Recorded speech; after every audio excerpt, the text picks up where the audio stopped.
ભરી સરાય રહીમ કી પથિકા આપ મુડ જાય. રહીમજીએ કહ્યું ને કે જેમ કોઈ વ્યક્તિ જતો હોય અને રાત પડી ગઈ ને ક્યાંક ધર્મશાળામાં રોકાવા માટે આવ્યો, પણ એને ખબર પડી કે ધર્મશાળાના બધા ઓરડા તો ભરાયેલા છે, અને બધા ઓરડા ભરાયેલા હોય તો પેલો પથિક મુસાફિર આગળ નીકળી જાય છે. એમ વિષયો વૈષ્ણવના જીવનમાં આવે અને થાય કે અમને જ્યાંથી મોકો મળે પ્રવેશી જઈએ, આંખથી, કાનથી, જીવવાથી. પણ જ્યારે વૈષ્ણવને વિષયો આંખ સામે જુએ તો વૈષ્ણવના આંખમાં તો ઠાકોરજી વસેલા દેખાય.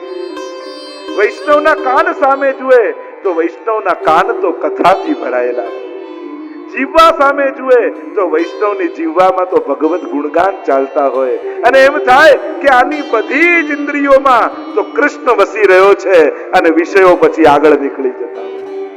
એ પછી વૈષ્ણવના જીવનમાં પ્રવેશતા નથી, કારણ કે એના દેહમાં, એની તો પ્રત્યેક ઇન્દ્રિયોમાં કૃષ્ણ વસેલો છે. અમારી ગોપીઓ પણ કહે છે ને કે પ્રભુ આપ જ અમારા સર્વસ્વ છો. મૈવમ વિભો રતિ ભવાન ગતિતુમ સંસમ સંત્યજ સર્વ વિષયાન તવ પાદ મૂલમ. દાસમાં જ્યારે વેણુનાદ કર્યો પ્રભુએ, ગોપીઓ દોડીને આવીને પ્રભુ કહે કે ઘરે જાઓ.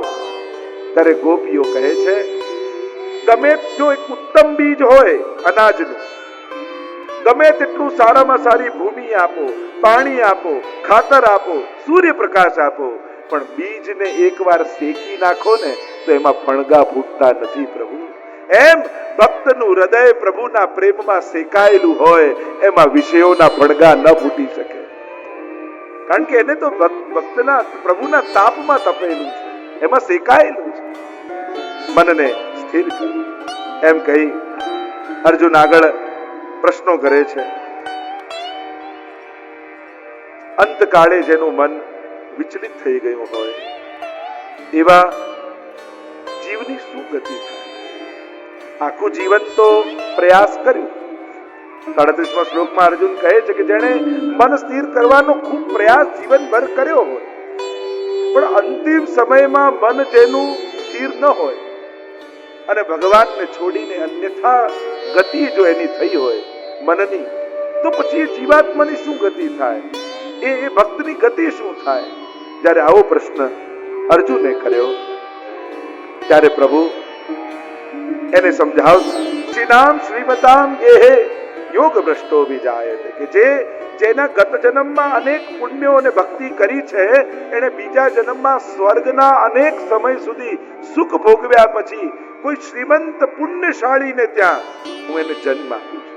શુચિનામ શ્રીમતામ ગેહે, એવા પવિત્ર વ્યક્તિને ત્યાં જ્યાં ભક્તિ કરવાની બધી અનુકૂળતા હોય ત્યાં એનો જન્મ થાય. જો તમે વૈષ્ણવ થયા એ કોઈ અકસ્માત નથી. તમારો વૈષ્ણવ કુળમાં જન્મ થયો એ કોઈ અકસ્માત નથી. ઘણાને એમ થાય કે અહીંયા જન્મ્યા તો વૈષ્ણવ થયા, બીજે જન્મ્યા તો બીજા થાત, બીજા દેશમાં હોત તો પેલા બીજા ધર્મને પાળત. ના, તમે દુનિયામાં ગમે ત્યાં જન્મ્યા હોત તમે વૈષ્ણવ જ થાત. કારણ તમારી વૈષ્ણવતા એ અકસ્માત નથી, તમારી વૈષ્ણવતા એ ભગવાનનું આયોજન છે. એ ભગવાનની વ્યવસ્થાના એક ભાગ રૂપે તમારો વૈષ્ણવ કુળમાં જન્મ થયો, તમારો એવા ઘરમાં જન્મ થયો જ્યાં ભક્તિ કરવાની બધી અનુકૂળતા ઠાકોરજી આપે. આપણે નાના હતા અને બોલતા શીખ્યા તો આપણા મા બાપે રાધે રાધે બોલતા પહેલા શીખવાડ્યું. તાળી પાડીને રાધે બોલ એમ કરીને રાધા રાધા નામથી આપણું બોલવાનું શરૂ થયું. આપણે ચાલતા થયા તો આપણા વડીલો આંગળી પકડીને આપણને હવેલીના દરવાજે લઈ ગયા. આપણે ખાતા થયા ત્યારે પહેલો કોળિયો આપણને ઠાકોરજીના પ્રસાદી મિશ્રીનો મળ્યો. પ્રભુના પ્રસાદી અન્નથી આપણું અન્નપ્રાશન થયું. અને આ રીતે વૈષ્ણવી સંસ્કારોથી સિંચાતા આપણે કુળમાં મોટા થયા છે. આ અકસ્માત નથી. ભગવાન પોતે કહે છે શુચિનામ શ્રીમતામ ગેહે યોગ ભ્રષ્ટો વિજાયતે. આ ગત જન્મના અનેક સત્કર્મો કરતા કરતા તમારી આ જન્મમાં પ્રભુની ભક્તિ હતી એવું નથી. ગત અનેક જન્મોથી તમે ઠાકોરજીની ભક્તિ કરી છે. અને એનું પ્રમાણ શું, એની સાબિતી શું કે આ જન્મમાં તમારો વૈષ્ણવ કુળમાં જન્મ થયો છે, એ એનું પ્રમાણ. અને એ પ્રમાણ હું નથી કહેતો, ગીતાજીમાં ભગવાન પ્રમાણ આપે છે કે એવી જગ્યાએ હું જન્મ આપું છું કે જ્યાં ઠાકોરજીની ભક્તિ કરવાની બધી અનુકૂળતા હોય ને. શુચિનામ એ પવિત્ર, શ્રીમતામ કે હે, શ્રીમંત ધનથી પણ હોય, શ્રીમંત વિચારથી પણ હોય, શ્રીમંત ભાવનાથી પણ હોય. જેને મનમાં પ્રભુની ભક્તિ છે એ જ સાચો શ્રીમંત છે. ધર્મ હિતે પાયો યહ ધન, અને સાચું ધન વૈષ્ણવનું કયું, જા ધન તે ગોકુલ સુખ લઈયત સઘરે કાજ સવારે. જે ધનથી વ્રજનું સુખ મળે એ જ વૈષ્ણવનું સાચું ધન, અને એ ધન છે તમારો ભાવ. અને એટલા માટે હરિરાયજી પણ શિક્ષાપત્રમાં વૈષ્ણવના ભાવને એની નિધિ કહે છે કે આ નિધિ છે તમારી, આ તમારું ધન છે, આ તમારો વૈભવ છે, તમારો ભાવ. અને એટલા માટે કહ્યું કે આ પ્રભુની જેણે ભક્તિ કરી છે એ ક્યારેય પણ નિષ્ફળ જતી નથી, એ નિરંતર જતી. અરે એક વાર પણ લીધેલું પ્રભુનું નામ નકામું ન જતું હોય તો રોજ જે મંગળાથી શયન સુધીની સેવા પહોંચતો હોય એ સેવા ક્યારે પણ નકામી નથી જવાની. પ્રભુ એનું ફળ તમને ચોક્કસ આપશે, અને પ્રભુનું શ્રેષ્ઠતમ ફળ એ ઠાકોરજી દ્વારા અપાયેલી ભક્તિ છે, ભાવનું દાન. એ શ્રેષ્ઠ ફળ છે, એ શ્રેષ્ઠ આશીર્વાદ છે. પ્રભુ બહુ સગવડતા અને વ્યવસ્થા કદાચ ન આપો તો વાંધો નહીં, પણ મારા હૃદયમાં ઉત્તમ ભાવનાઓ આપજો, એવું પ્રભુને વિનંતી કરો. ઉત્તમ વિચારોથી મને સમૃદ્ધ બનાવજો, કારણ કે જેના વિચારો ઉત્તમ હોય ને એ વિપરીત સંજોગોને પણ સરળતાથી પાર કરી જાય, અને જેના વિચારો નબળા હોય ને એ ઉત્તમ સંજોગોમાં પણ રડતો જ બેઠો રહે ઘરમાં, કારણ કે એના વિચારો નબળા છે. રામ પ્રભુ કહે કે ભક્તિ ક્યારે પણ નિષ્ફળ જતી નથી, અને એ ભક્તિ અવશ્ય એને ફળનું દાન કરે છે. એ રીતે અનેક પ્રકારથી સમજાવતા 47માં છેલ્લા શ્લોકમાં આ અધ્યાયને વિરામ તરફ લઈ જતા પરમાત્મા બોલ્યા, જીવનમાં જ્યારે સુખ આવે તોય પ્રભુનો આભાર, પ્રભુ આપની કૃપાથી આવે. દુનિયામાં મહેનત કરનારા તો ઘણાય છે, પણ તે મારી સામે જોયું તો મારી દરેક મહેનતનું પુરુષાર્થનું ફળ મને મળી રહ્યું છે. તારી કૃપા છે. સુખના સમય જો દુઃખ में सुमिरन सब करे, सुख में करे न कोई, तो सुख में सुमिरन जो करे तो दुख काहे को होय. સુખના સમય છે ને માણસને પોતાના પુરુષાર્થ અને બુદ્ધિના બળ વધારે દેખાય, એમ લાગે મારી હોશિયારી, મારી મહેનત. પણ જ્યારે પણ સુખ આવે ત્યારે પ્રભુનું સ્મરણ કરજો, પ્રભુને યાદ કરજો. પ્રભુ તારી કૃપાથી આવે, કારણ કે જેટલા મળેલા સુખ છે ને બધા મીંડા જેવા છે, અને એકડો પરમાત્મા છે. આપણા જીવનની જાન આપણે એ રીતે કાઢીએ છીએ, એક જગ્યાએ જાન નીકળી, વરઘોડો નીકળ્યો, 1000 હાથી ને 1000 ઘોડા ને 10,000 બારાતી વાજતે ગાજતે નીકળ્યા, પણ ઉતાવળમાં વરરાજાને જ લઈ જવાનું ભૂલી ગયા. આપણા જીવનની જાન એવી જ નીકળતી હોય, બધો સરઘસ ભેગો કરીએ, પણ જો પ્રભુને જ ભૂલી જઈએ ને તો પાછો ધક્કો ખાવો પડે. કારણ કે બારાત પહોંચે ને વરરાજા ના હોય તો સામેવાળા શું કહે, જાઓ પાછા જાઓ ને વરરાજાને લઈને આવો. એમ માણસને પણ પુનરપી જનનમ પુનરપી મરણમ પુનરપી જનની જઠરે શયનમ, એ જ જન્મ મરણના ચક્કરના ફેરામાં પડવું પડે છે. અને એટલા માટે સુખમાં પણ એ કુંતાજી એ સુખમાં યાદ કરે, દુઃખાવસાને ઇદમે બદનેયમ. દુઃખ આવે તો માણસ જાય ક્યાં? એક વસ્તુ જો તમને કહું, અન્યાશ્રય કરતા સકામ ભક્તિ સારી. દુઃખ આવે ને ગમે ત્યાં ફાફા મારવા લાગો ને એના કરતા 2 હાથ જોડીને ઠાકોરજી આગળ બેસી જાઓ. અર્થાર્થી પણ ભક્ત કયો છે, આગળ આવશે ભગવાન કહે છે, આર્તો જિજ્ઞાસુ અર્થાર્થી જ્ઞાની ચ પરદર્શક. એ પણ ભક્ત છે. શ્રેષ્ઠ ભક્ત એ છે જે નિષ્કામ ભક્ત છે, પણ શ્રેષ્ઠ ભક્ત બધા થઈ શકતા નથી. તો માંગીએ તો કોની પાસે માંગીએ? ગમે ત્યાં હાથ ફેલાવા કરતા પ્રભુને કહી દેવું સારું. અન્યાશ્રય કરતા સકામ ભક્તિ સારી. કારણ કે માણસ પછી ફાફા મારવા લાગે ને, કારણ કે દુઃખના સમય છે ને સલાહકારો બહુ મળી જાય. માણસ દુઃખી હોય ને લો તમે તો આ નથી કરતા ને એટલે તમારા ઘરમાં આવું થાય છે, તમે તો અહીંયા આ નથી ચડાવતા એટલે તમારા ઘરમાં આવું થાય છે, તમે તો આ નથી કરાવતા એટલે તમારા ઘરમાં આવું થાય છે. એમ કરીને એવા બધા સલાહકાર મળી જાય અને દુઃખમાં પણ માણસને એમ થાય કે હવે જે હાથમાં આવ્યું એ કરી લો ને, દુઃખ જવું જોઈએ. માણસનું મન કમજોર થઈ જાય અને જ્યારે તમે સસ્તા અને સહેલા રસ્તાઓ ગોતવા લાગો ને પછી ભટકવાનું શરૂ થઈ જાય અને ભટકવાનો કોઈ અંત નથી આ દુનિયામાં. ભક્તે તો અટકી જવું ઠાકોરજીના ચરણો અને એટલા માટે દુઃખાવસાને ઇદમે વગ્નેયમ, દુઃખના અંતમાં પણ એ જ જાણવા યોગ્ય છે મારો ઠાકોરજી છે ને બધું સારું કરશે, એવા ભરોસા સાથે છે. અને ચોક્કસ નિશ્ચિત વાત છે, પ્રભુના શરણમાં આવીને જે બેસી જાય ને પ્રભુ એનું બધું જ કરી આપે છે. અને દેહાવસાને ઇદમેવ જાપ્યમ, તેના અંતમાં પણ એ જ જપવા યોગ્ય છે. ગોવિંદ દામોદર માધવેતી. અને આમ છઠ્ઠા અધ્યાયને વિરામ આપીએ. પ્રભુનું મહાત્મ જ્ઞાન, પ્રભુનું સ્વરૂપ જ્ઞાન અને પ્રભુનું તત્વ જ્ઞાન સહજ નથી, સરળ નથી. જેના પર પ્રભુની કૃપા હોય એ જ પ્રભુને જાણે છે. બાકી મોટા મોટા બુદ્ધિમાન લોકો પણ કૃષ્ણને એક મનુષ્ય સમજી અને એ રીતે જ મનુષ્ય બુદ્ધિ સ્થાપિત કરે છે. એની પણ આગળ ચર્ચા આવશે. સુંદર રીતે સમજાવતા પ્રકૃતિ અષ્ટદા પ્રકૃતિની વાત કરી છે. ભૂમિ રાપો નલો વાયુ ખંપનો બુદ્ધિરેવ ચ અહંકાર ઇત્યમ મે ભિન્ના પ્રકૃતિ અષ્ટદા. અમારી અષ્ટદા પ્રકૃતિ છે એમ કહી 7મા શ્લોકમાં પરમાત્મા સમજાવતા કહે બધું જ મારામાં છે. અને જે મણીમાં દોરો પરોવાયેલો હોય એમ જ સમગ્ર જગત નો દોરો હું છું. મારામાં પરોવાયેલું છે, ગુથાયેલું છે. જેમ ચતુશ્લોકી ભાગવતમાં ભગવાન 4 શ્લોકમાં બ્રહ્માજીને ઉપદેશ આપતા પોતાનું સ્વરૂપ સમજાવતા જેમ કહે છે એ જ પરમાત્મા સર્વમાં પરોવાયેલો છે, ગુથાયેલો છે એમ કહ્યું. આગળ અનેક પ્રકારથી સમજાવ્યું.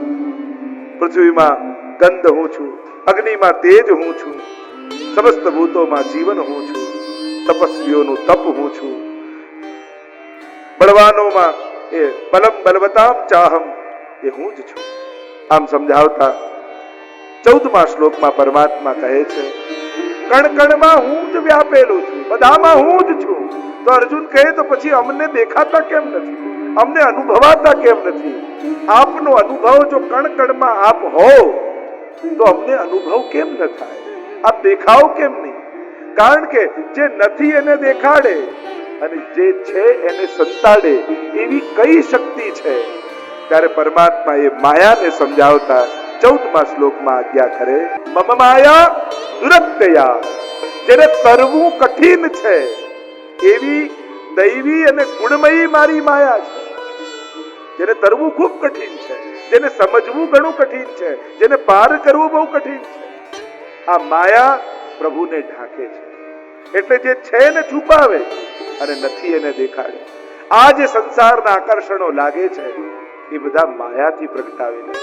જેમ દર્પણમાં દેખાતી વસ્તુ તમને જોઈતી હોય, પાછળ કોઈ તમે ઉભા હો ને પાછળની કોઈ વસ્તુનું પ્રતિબિંબ પડે તો દર્પણ તરફ જાઓ તો એ વસ્તુ ન મળે, દર્પણથી દૂર આવતો.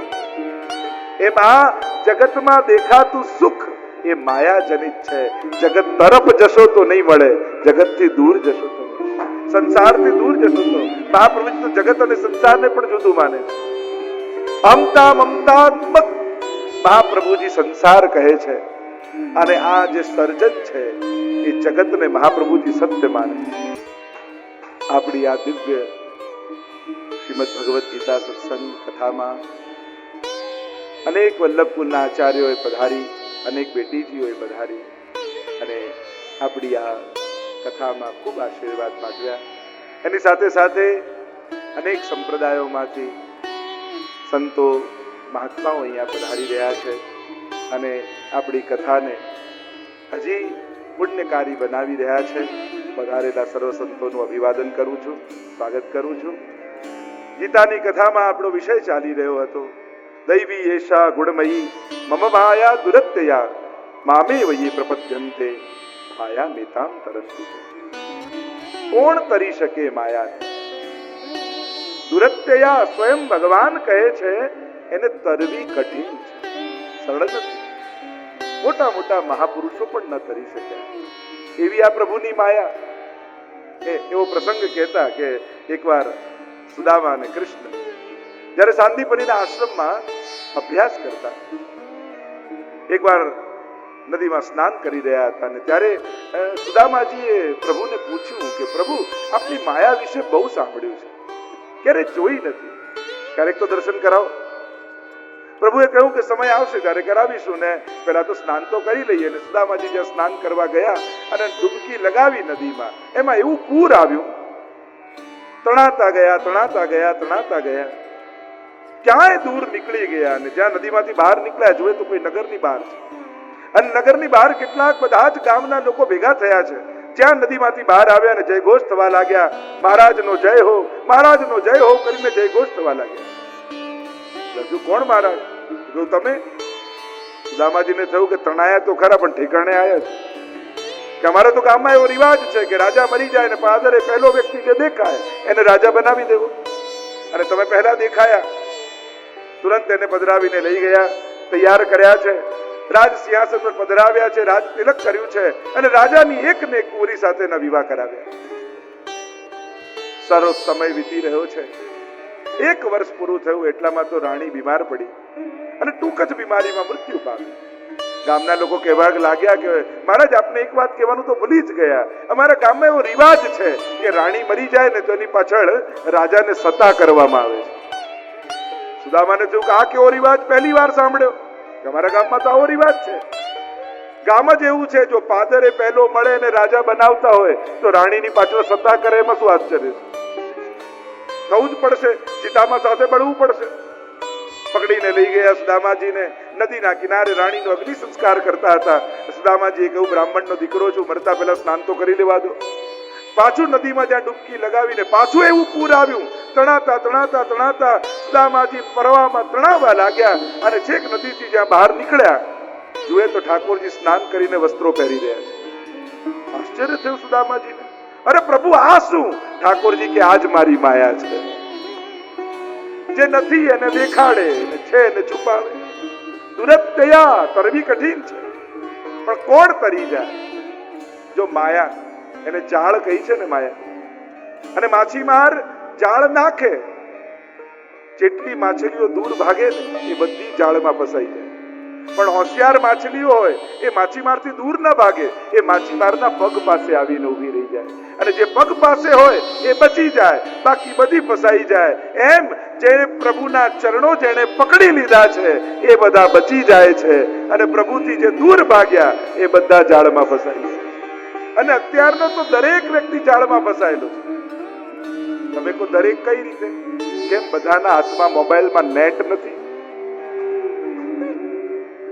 અને નેટ થોડું ડાઉન થાય એમાં તો લોકો ઊંચા નીચા થઈ જાય. હમણાં નેટ ઉપર છે, નેટ ઉપર છે, નેટ ઉપર. નેટ નો અર્થ થાય જાળ.